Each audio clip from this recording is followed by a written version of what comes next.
576. These householder devotees have got an attitude like that of Ravan, who would enjoy the maidens of the Devas and the Nagas, and at the same time realize Rama. It is Vividisha and its promulgation and glorification. Vividisha's demands a strict renunciation of lust and gold. Ravan did not do so, but still he wanted to have Ram. Yes, he got Rama at the time of his death. To get Rama, liberation at the time of death is no liberation. The bliss of liberation is to be enjoyed during the lifetime. Liberation after death is but a superior imagination and the false consolation, as there is no proof of it. It is but a great expectation based on the high imagination, rather false. When a man is really liberated during the lifetime, then he will be an universal man like a diamond, seen by thousands within them, and it is real liberation, spiritual oneness with the rest of the humanity. Religion has its proof, otherwise it is a high and poetic imagination. Lord, Lord, as I am real, this universe is real, and so religion is also real.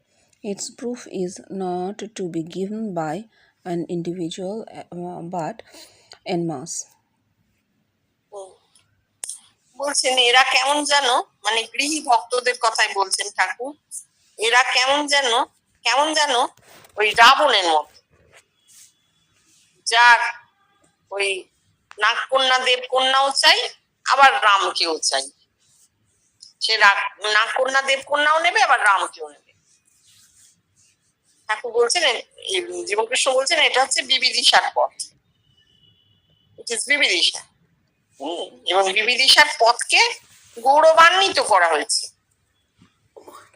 ঠাকুর কাটছেন, কিন্তু কি বলছেন, বিবিদিশা চায়, ঠাকুর আর কি মানে চাইছেন যে রাবণ সব ত্যাগ করে রামকে ডাকুক, এটাই ঠাকুরের কথা। তা না করে সে তার মত হচ্ছে সে নাগকন্যা দেবকন্যাও নেবে, আবার রামকেও নেবে। এবার জীবনকৃষ্ণ বলছেন, বিবিদিশা চায় যে তুমি পরিপূর্ণভাবে কামিনী কাঞ্চন ত্যাগ করো, কিন্তু রাবণ তা করেনি। রাবণ কামিনী কাঞ্চন ত্যাগ করেনি, কিন্তু সে মানুষ ছিল, তবু সে রামকে চেয়েছিল এবং মৃত্যুকালে সে রামকে পেয়েছিল। এখানে রামকে পাওয়া মানে মুক্তি, কিন্তু রাবণের এই যে মৃত্যুকালে মুক্তি, এটা কোনো মুক্তিই নয়, এটা দেহ আত্মা এমনি ছেড়ে যাচ্ছে। বেঁচে থাকতে মুক্তির আনন্দ জীবন মুক্ত হলে, হ্যাঁ, জীবনে যদি মুক্ত হওয়া যায়, বেঁচে থাকতে থাকতে মুক্তিতেই আনন্দ, জীবন মুক্তির আনন্দ। মৃত্যুর পরে মুক্তি একটা ভীষণ বড় কল্পনা, মহৎ কল্পনা মাত্র, এবং একটা মিথ্যে সান্ত্বনা। কেন মিথ্যে? কারণ এর কোনো প্রমাণ নেই।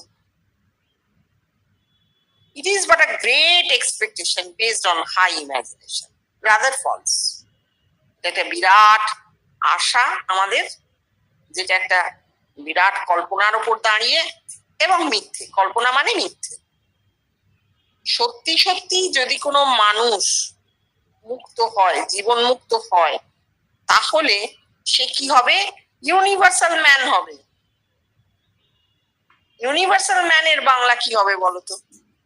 বিশ্ব মানব হতে পারে, বৈশ্বিক মানব, ইউনিভার্সাল ম্যান হবে। যেমন মানিক হয়েছেন, কেমন করে? হাজার হাজার মানুষ তাকে তাদের দেহের ভেতরে দেখে জানিয়েছে, এটাই রিয়েল লিবারেশন, এটাই সত্যিকারের মুক্তি। আত্মিকে করত জগতের সঙ্গে, মনুষ্য জাতির সঙ্গে আত্মিকে করতে তিনি মুক্ত, এটা জানানো হয়েছে। ধর্মের প্রমাণ আছে, তা না হলে, প্রমাণ যদি না দেওয়া হয়, তাহলে এটা কি হচ্ছে, একটা কাব্যিক কবির কল্পনা হয়ে যাচ্ছে। তারপরেই বলছেন, lord lord as I am real, this universe is real. হে ভগবান, ভগবান ভগবান, আমি সত্য, অতএব এই জগৎ সত্য, তাই ধর্মও সত্য। Proof is not to be given by an individual but in mass. কোন একজন ধর্মের প্রমাণ দেবে না, in mass, হাজার হাজার মানুষ দেবে। 577. Is there any chance for the worthless bubble tree to bear mangoes? Tree, human body. Bubble tree. It is a worthless tree as it does not bear any fruit, nor it can be used as timber. It is simply utilized as forgot, as faggot. Bubble tree is that human body where emanation of Atma does not take place. Mango, symbol of Brahmogyan. When a man attains Brahmogyan, he sees that somebody places a ripe mango on his palm and he eats it. It is so seen here by almost all men who have seen diamond within them. It is but symbolic Brahmogyan. Thakur often compared Brahmogyan with a ripe mango. এই অবধি বলছেন, বাবলা গাছে আম হয় না, ঠাকুরের কথা। গাছ কি? কৃষ্ণ বলছেন, গাছ কি? মানুষের শরীর, হিউম্যান বডি।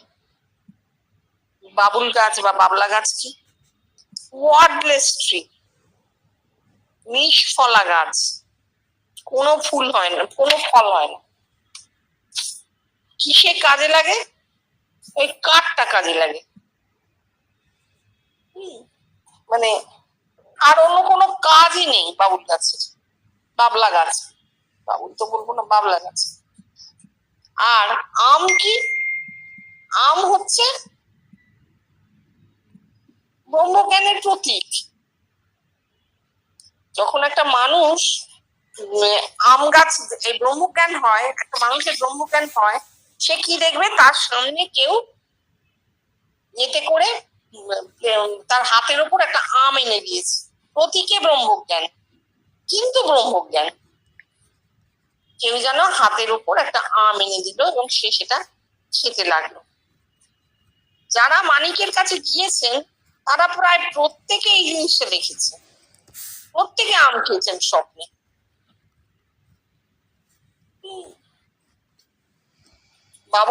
বাবলা গাছ জ্বালানির কাজে লাগে, কাঠ কেটে, আর এর অন্য কোনো ব্যবহার নেই। অথচ আম গাছ, তাতে আম হয়, ফল দেয়। আর কি ফল দেয়? অমৃত ফল দেয়, ব্রহ্মজ্ঞান।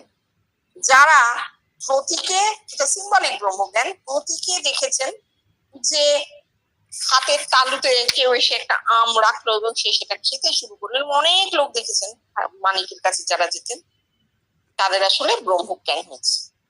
ঠাকুর এই প্রতীকটি দিয়েছেন, কিন্তু ব্রহ্মজ্ঞানের সঙ্গে ফাঁকা আমের কথাটি তুলনা করে তিনিই বলেছেন, প্রতীক হিসেবে তিনি এটা দিয়েছেন।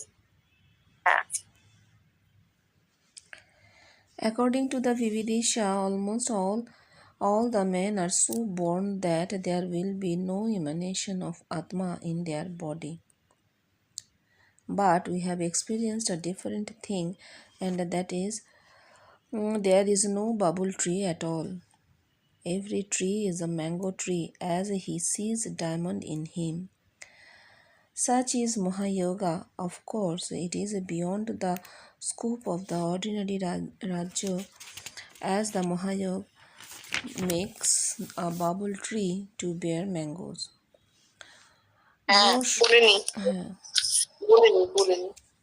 বলছেন, বিবিদিশা অনুসারে প্রায় প্রতিটি মানুষ জন্মেছে বটে, কিন্তু তাদের দেহে আত্মা মুক্ত হবে না, দেহ থেকে আত্মা মুক্ত হবে না। এই তো বিবিদিশা এই কথাই বলতে চাই যে সব ত্যাগ করো, সব এই করো সেই করো, নিষ্ঠা কাষ্ঠা, এই অনুসারে আসলে কারোরই আত্মা মুক্ত হবে না, দেহ থেকে কারোরই আত্মা মুক্ত হবে না, কারোরই আত্মা সাক্ষাৎকার হবে না বিবিদিশা অনুসারে। অথচ আমরা কিন্তু একটা অদ্ভুত জিনিস প্রত্যক্ষ করেছি, অভিজ্ঞতা হয়েছে।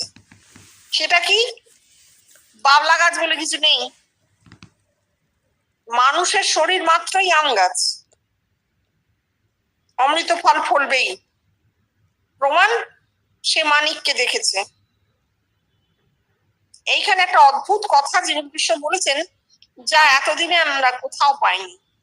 সেটা বলছেন, একে বলে মহাযোগ। মহাযোগে সমুদয় একাকার হইল, এক আকার, মানে সব আম গাছ হলো। এটা কিসে হবে? মহাযোগে।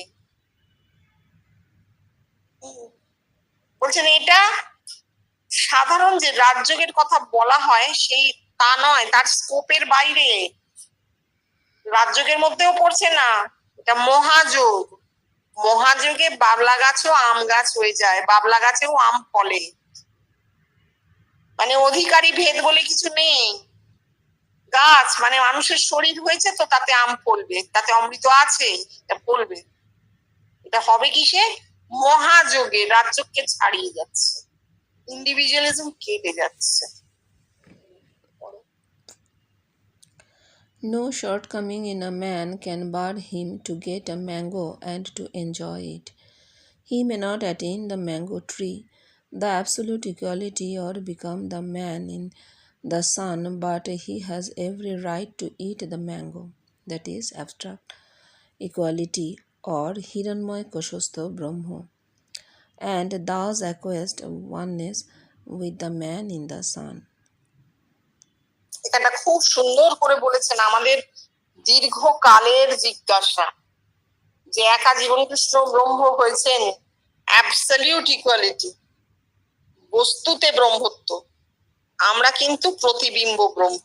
এই যে প্রশ্নটা, এই প্রশ্নের উত্তর উনি এখানে দিয়েছেন। প্রথমে বলছেন, no shortcoming in a man can bar him to get a mango. মানুষের মধ্যে এমন কোন দুর্বলতা বা দোষ থাকতে পারে না যা তাকে অমৃত ফল থেকে বঞ্চিত করতে পারে। অমৃত থেকে বঞ্চিত করতে পারে এমন কোনো কিচ্ছু, কোনো বাধা মানুষের থাকতে পারে না। হ্যাঁ, সে আম গাছ না হতে পারে। আম গাছ কি? অ্যাবসলিউট ইকুয়ালিটি, বস্তুতে ব্রহ্মত্ব। কিন্তু সে সূর্যমণ্ডলস্থ পুরুষকে দেখে আম পেতে পারে, অমৃত ফল পেতে পারে, খেতে পারে। অর্থাৎ অ্যাবসলিউট না হলেও অ্যাবস্ট্রাক্ট ইকুয়ালিটি তার হবে। হিরণ্ময় কোষস্থ ব্রহ্মর সঙ্গে তার হিরণ্ময় কোষস্থ ব্রহ্মত্ব সে লাভ করবে কিসে? একত্বের দ্বারা এক হয়ে সূর্যমণ্ডলস্থ পুরুষকে দেখে নিজের ভেতরে সে এক হবে, তার সঙ্গে এক হবে, তার আম খাওয়া হবে। হ্যাঁ, সে আম গাছ হবে না, কিন্তু সে আম পাবে। আম গাছ মানে তার শরীরটা অমৃত ফল দেবার মতন উপযোগী হবে না, সে বিকশিত ব্রহ্ম হবে না, কিন্তু সে ব্রহ্ম, কারণ সে আমটি পাবে, খাবে, নিজের স্বরূপ ব্রহ্ম স্বরূপকে সে জানবে এবং সে ব্রহ্মানন্দ সে অনুভবও করবে। কিন্তু হ্যাঁ, সে আম গাছ হবে না। আম গাছ একজন হয়েছে। জীবন কৃষ্ণ বলছেন, দেখ আমার আম গাছ, আমি যদি আম দিই তবে তোরা পাবি। 64 সাল মধুপুরে বসে ইন্দুদাকে বলছেন, ইন্দুদা চিঠিতে লিখছেন সে কথা। উনি বললেন, আমার ব্রহ্মত্ব আমি যদি দিই তোরা পাবি। এই কথার মধ্যে যেন মনে হয় অহংকার, না অহংকার নয়। তিনি স্পষ্ট জেনেছেন যে প্রত্যেকটা মানুষের শরীর আম গাছ হবে না, এখনো হয়নি। বিবর্তন যে স্টেজে আমরা রয়েছি সেই স্টেজে প্রতিটি মানুষের শরীর আম গাছ হয়নি, কিন্তু আম প্রত্যেকে পাবে, কেননা আম পাওয়া তার রাইট, সে নিয়ে জন্মেছে। কোনো বাধাই বাধা নয়। এবং ওই হিরণ্ময় কোষস্থ হিরণ্যগর্ভ পুরুষকে দেখে সে হিরণ্ময় কোষস্থ ব্রহ্মে পরিবর্তিত হচ্ছে, মাথায় মাথায় ব্রহ্মত্ব আসছে। সুন্দর, এই কথাটা তো কোথাও পাইনি। এটা একটা প্রশ্ন ছিল মনের মধ্যে, একটা প্রশ্ন ছিল, কিন্তু ছিল না বলবো না। তারপরেরটা কি পড়বে? দেখো তোমার সময় আছে? না, পড়িনি। হ্যাঁ, 578. When has a worldly man leisure to think of God? Yes, you must have sufficient leisure to think of God and have sufficient time and leisure to give up undiverted attention to God. You must renounce the world and adopt the life of a monk or a roving mendicant. Such is the instruction and injunction chucked out in Vividisha for those people who want to have God by self exertion. But even they cannot attain God, nay, impossible to alert the natural law as experienced and laid down by the sages of the past. If it is to come, it comes spontaneously. বলছেন, ঠাকুর বলছেন যে ভগবানের জন্যে, ভগবান ঈশ্বর চিন্তা করার অবসর থাকা চাই। যদি কোনো মানুষ, সাধারণ মানুষ জগতে আছে, সে যদি অবসর পায়, যথেষ্ট অবসর পায় এবং ঈশ্বর চিন্তা করে, তবে হয়। ঠাকুরের কথা। আবার জিজ্ঞেসও করছেন, when has worldly man leisure to think of God? জগতের মানুষের ঈশ্বর চিন্তার অবকাশ কোথায়? এবার জীবন কৃষ্ণ বলছেন যে হ্যাঁ, বিবিদিশায় এইরকম ইনস্ট্রাকশন দেওয়া আছে। সেটা কি? যে হ্যাঁ, তোমার যথেষ্ট অবসর থাকতে হবে ঈশ্বর চিন্তার জন্য। সেই অবসরে তুমি আনডিভাইডেড অ্যাটেনশন দেবে, মনোযোগ, একাগ্র মনে ঈশ্বর চিন্তা করতে হবে। জগতের এবং জীবনের সমস্ত কিছু তোমাকে ছাড়তে হবে, তোমাকে সন্ন্যাস নিতে হবে। তুমি বহুদক সাধুর মতন ঘুরতে পারো, এবং এই সমস্তই কিন্তু বিবিদিশায় লিখে রাখা আছে ইনস্ট্রাকশন হিসেবে। যারা ঈশ্বরকে চায়, নিষ্ঠা কাষ্ঠা এবং সেলফ এক্সারশন মানে কৃচ্ছ সাধন এর মধ্যে দিয়ে কিভাবে ঈশ্বর লাভ হতে পারে, সেই পথটি লেখা আছে। এত যে পথ লেখা আছে, তাতেও কিন্তু কেউ ভগবানকে পায়নি আজ পর্যন্ত। এইভাবে সাধনার দ্বারা, বিবিদিশার দ্বারা কেউ ভগবানকে লাভ করেছে এ কথা লেখা হয়নি। তার কারণ এটা ইম্পসিবল, হয় না, স্বভাব বিরুদ্ধ, ন্যাচারাল ল কে অল্টার করা যায় না। যা প্রকৃতি বিরুদ্ধ, প্রকৃতির আইনের বিরুদ্ধে যাওয়া যায় না। As experienced and laid down by the sages of the past, অনেক আগে সাধুরা, সন্ন্যাসীরা কিন্তু এই কথা লিখে গেছেন, যোগীরা এই কথা লিখে গেছেন। বিবিদিশায় হবে না। বিবিদিশা হচ্ছে প্রকৃতি বিরুদ্ধ ব্যাপার। তোমার প্রকৃতিতে তোমাকে এমন করেছে, তুমি তার বিরুদ্ধে কি করে যাবে? যদি হয় তাহলে স্বতঃস্ফূর্ত ভাবে হবে, অর্থাৎ বিদ্যতে বস্তু লাভ হবে, বিবিদিশায় নয়।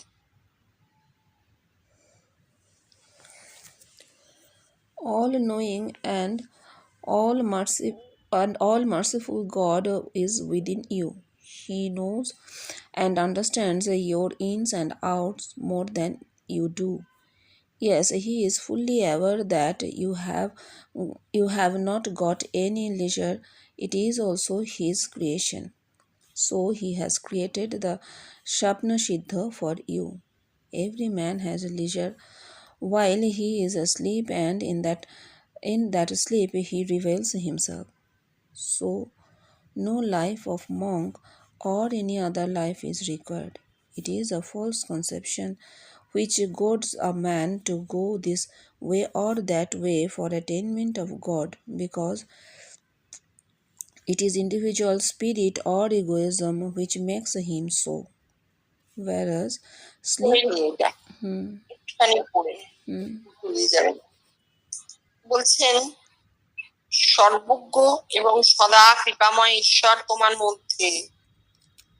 মধ্যেই তিনি আছেন। তিনি সব জানেন, তিনি সব বোঝেন। তোমার ভেতর বাইরে সব তার কাছে পরিষ্কার। তুমি যা জানো তার থেকেও তিনি বেশি জানেন। হ্যাঁ, তিনি ইজ ফুললি অ্যাওয়্যার, তিনি সদা সচেতন। যা তুমি জানো না, that you have not got any leisure, তোমার যে অবকাশ নেই, একথা তার থেকে বেশি ভালো কেউ জানেন না, তিনি জানেন। এটাও তারই সৃষ্টি। তিনি এভাবেই তোমাকে তৈরি করেছেন যে তোমার অবসর নেই। তাই জন্য তিনি কি করেছেন, তোমার জন্য স্বপ্নচিত্রের সৃষ্টি করেছেন। প্রতিটি মানুষ ঘুমের মধ্যেই অবকাশ পায় এবং ঘুমে তার স্বরূপ সে দেখতে পায়, স্বরূপ জেগে ওঠে। সেই জন্যই কোন সাধুর জীবন, বাইরে সন্ন্যাসীর জীবন বা অন্য কিছুই প্রয়োজন পড়ে না। এটা একটা ফলস কনসেপশন, ভুল ধারণা, যেটা একজন মানুষকে যে ভগবানের পথ থেকে সটকে দেয়, সরিয়ে দেয়। এটা হচ্ছে অহংকার, বেষ্টি মানুষের অহংকার, বেষ্টির অহংকার। দেখো, আমি সন্ন্যাসী হয়েছি, আমি ভগবানের পথে আছি। প্রকৃত প্রস্তাবে সে ভগবান থেকে অনেক দূরে সরে গেছে। এই অবধি পড়েছিলে তো? Whereas sleep is an universal state of human race, and to attain God in sleep is also an universal thing for any and everybody. No spiritual life of a monk is required at all, because a monk's life is an individual life denoting special aristocracy. It is also so announced by Thakur through Suresh Babu, Surendranath Mitra, or of Shimla. While he spoke before Thakur, let us sleep now, and when we shall get up in the morning, we shall find that we have become Babu. Babu means God. হ্যাঁ, আজকেই এইটা কথামৃতে পড়া হলো, বলছি সেটা। বলছেন ঘুম একটা সর্বজনীন ঘটনা, সর্বজনীন অবস্থা। প্রত্যেকটা মানুষ ঘুমোয়। মনুষ্য জাতির এটা একটা মানে কি বলবো, প্রপার্টি, ধর্ম, সে ঘুমোবেই এবং ঘুমের মধ্যে সে ঈশ্বরকে পাবে। এটাও কিন্তু সর্বজনীন অবস্থা। আমরা জানি না কে কোথায় স্বপ্ন দেখছে, তার মানে দেখছে না তা তো নয়। আর স্বপ্ন দেখলে দৈব স্বপ্ন হবেই, তার মানেই হচ্ছে প্রতিটি মানুষ দৈব স্বপ্ন দেখে। এইবার বলছেন যে সাধু সন্ন্যাসীর যে জীবন, বাইরে এই গেরুয়া পরে সব ত্যাগ করে সন্ন্যাসী হওয়া, এটা একদম প্রয়োজনই নেই। কারণ একজন সাধুর জীবন কখনোই সাধারণ মানুষের জীবন নয়। এটা যেন একটা আভিজাত্যের প্রকাশ ঘটাচ্ছে যে তোমরা সাধারণ মানুষ, আমি সন্ন্যাসী। এই আভিজাত্য তো অহংকারের মূল না। সুতরাং ঘুমলেই হবে, ঘুমের স্বপ্ন হবে, সেই স্বপ্নে ঈশ্বর দর্শন হয়, প্রত্যেকটা মানুষের হয়, তোমার আমার বা কয়েকজনের নয়। যত মানুষ আছে জগতে প্রত্যেকটা মানুষ ঘুমোয়, তার দেহের অবস্থা সার্বজনীন অবস্থা, ঘুমোবেই। এবং ঘুমের মধ্যে প্রত্যেকে স্বপ্ন দেখে, সে তার মনে পড়ুক আর না পড়ুক, স্বপ্ন হবে, স্বপ্নাবস্থা একদম সাইন্টিফিক ট্রুথ। সেই স্বপ্নে সে তার দৈব স্বপ্নও হবে, জৈব স্বপ্ন হবে। দৈব স্বপ্ন তাকে জানিয়ে দেবে যে সে ভগবান। এটা হচ্ছে একটা সর্বজনীন অবস্থা। এই কথাটা সুরেশ বাবু, সুরেন্দ্রনাথ মিত্র, যাকে ঠাকুর সুরেন্দ্রনাথ বলে ডাকতেন, তিনি বলেছিলেন ঠাকুরকে যে এখন আমরা ঘুমোই, ঘুম থেকে উঠে দেখবো বাবু হয়ে গেছি। অর্থাৎ ঘুমলে স্বপ্নে বাবুকে দেখা হবে, বাবুকে দেখা মানে নিজের স্বরূপ যে বাবু ভগবান সেইটি জানা হবে। যাই হোক, এই কথা আজকে কথামৃতে যখন পড়া হচ্ছিল তখন কথা হচ্ছিল, কাকু এই বাবু কাকু বললেন সুরেন্দ্রনাথ মিত্রকে যে তুমি তো বাবুই আছো, আবার কি বাবু হবে? কয় তো আকার দেয়া হয়ে গেছে, কয় আকার দিলে কা হয়, আবার আর একটা আকার দিয়ে কি হবে? আরো এগিয়ে গিয়ে বললেন ঠাকুর, ক বললে কৃষ্ণ মনে পড়ে, প্রহ্লাদের ক বললে কৃষ্ণ মনে পড়তো, অর্থাৎ নির্গুণ, ক নির্গুণ, ক থেকে আকার মানে সগুণ দেহ হয়েছে, সগুণ ঈশ্বর, কয় আকার কা আকার করেছে। তুমি বাবু আছোই, তুমি তো বটেই সগুণ ঈশ্বর, আবার আর একটা আকার দিয়ে কি হবে? তুমি জানো বা না জানো তুমি রাম, বলছেন, অর্থাৎ সুরেন্দ্রনাথকে বলছেন যে তুমি বাবুই আছো, তোমার এই দেহটা বাবু, নির্গুণ থেকে সগুণে এসেছে, আমার আর একটা আকার কি করবে? আর চেষ্টা করতে হবে না কিছুর জন্য, হয়েই আছো। ঠিক আছে, এই অবধি থাক তাহলে।